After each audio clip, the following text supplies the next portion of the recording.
Waxaa si rasmi ah u soo dhamaaday tirinta codadka doorashada madaxtinimada iyo tan xisbiyada ee Somaliland, iyadoo wararka hordhaca ah ee aynu ka soo xiganay ilwareedyo lagu kalsoonaan karo ay sheegayaan in loo badinayo inuu ku guuleystay musharax madaxweyne Cabdiraxmaan Maxamed Cabdullaahi Ciro, halka tirinta xisbinimada la saadaalinayo in uu xisbigiisa wadani kaalinta koowaad uu ku soo baxo.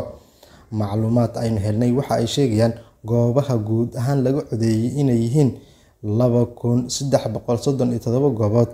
Qiyaastii codadka la kala helay waxa ay muujinayaan in Ciro uu tartanka madaxtinimada ku guuleysan karo 68 ilaa 70 boqolkiiba, halka Muuse Biixi Cabdi uu heli karo 30 ilaa 32 boqolkiiba. Tartanka xisbiyada waxaa loo badinayaa inuu wadani uu ku soo baxo kaalinta koowaad ee xisbul xaakimka ururka ka oo xisbi noqonayna in uu labaad gali doono, halka xisbiga talada haya ee Kulmiye uu kaalinta saddexaad u soo degi doono isagoona booska kala baxaya xisbiga UCID. Faysal Cali Waraabe ayaa la saadaalinayaa in wax ka yar 1% codadka tartanka madaxtinimada ka heli doono saaxadda siyaasadda oo isaga iyo xisbigiisa UCID sagootin doonaan kadib sanado badan oo ay raadinayeen guulo aan rabin. Codad gaaraya 90,000 oo gobolada bariga yaala ayaa hadda hubin yar ku harsan tahay, waxa ayna wax ka bedeli karaan natiijada tartanka xisbiyada, gaar ahaan wixii ka soo hara xisbiga Kulmiye ayaa rajo fiican ka qabi kara codadkaasi. Gobolada bari oo ay ku xoogan yihiin isbahaysiga xisbiga wadani iyo ururka ka ayaa ka qaybgalka codbixinta u horeeya dadkii ugu badnaa ayayna ka codeeyay. Gobolada galbeedka uu xisbiga Kulmiye ku tashanayna waxaa la sheegayaa in tiradii la filayay in codbixinta u soo baxday ay hoos u dhac ku yimid in ku dhow 50 boqolkiiba. Arrintaasi ayaa qayb ka noqotay arrimaha go'aamiyay natiijooyinka ay kala helayaan xisbiyada iyo musharaxiinta.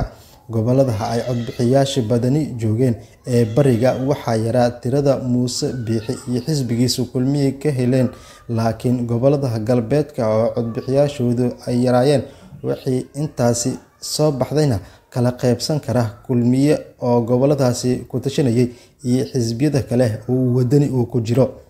Xogtan waxaan ka helnay barnaamijyo taleefanada ku shaqeeya oo ay xisbiyadu si hordhac ah u wadaagayeen codadka goobaha doorashooyinka. Waxaa xusid mudan in guddiga doorashooyinka ay xalay warbaahinta ay u sheegeen in natiijada rasmiga ah iyagu ay shaacin doonaan. Sida aan wararku ku helayno, waxaa la filayaa in guddiga natiijo hordhac ay ku dhawaaqaan kadib markii codadka la isu soo aruuriyo caasimadda Hargeysa si tirada guud ahaan loogu gudbiyo maxkamadda sare, taas oo qayb ka ah hanaanka iyo habraacyada doorashooyinka.